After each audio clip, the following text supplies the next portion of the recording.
Hello everyone, তোমরা সবাই কেমন আছো? আশা করছি আমার পরম পিতার কৃপায় সকলে খুব ভালো আছো।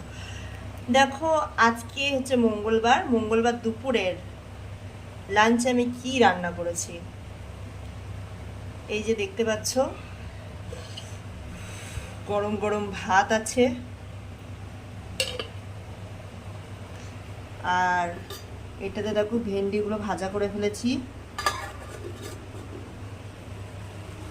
আর এটাতে দেখতে পাচ্ছ আমার হাজব্যান্ডের খুব পছন্দের খাবার আলু পোস্ত বানিয়েছি। আর এই দেখো বন্ধুরা, এর মধ্যে হচ্ছে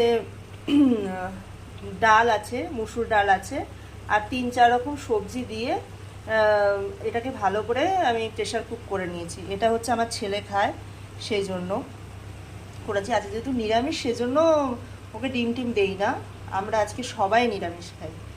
আর এই দেখো এটাতে কি আছে, এটাতে আছে হচ্ছে টক ডাল। বাবা বাজার থেকে আম এনেছিল, কাঁচা আম এনেছিল, তা আমি ভাবছিলাম ডাল বানাবো, আমি ডাল ভিজিয়ে দিয়েছিলাম। আমি বলছি আমি হচ্ছে ডাল বানাচ্ছি, বলছে তাহলে একটা কাজ করো, কাঁচা আম এনেছি, ওটা দিয়ে হচ্ছে আমের ডাল করে ফেলো। তাই টক ডাল বানিয়ে ফেলেছি।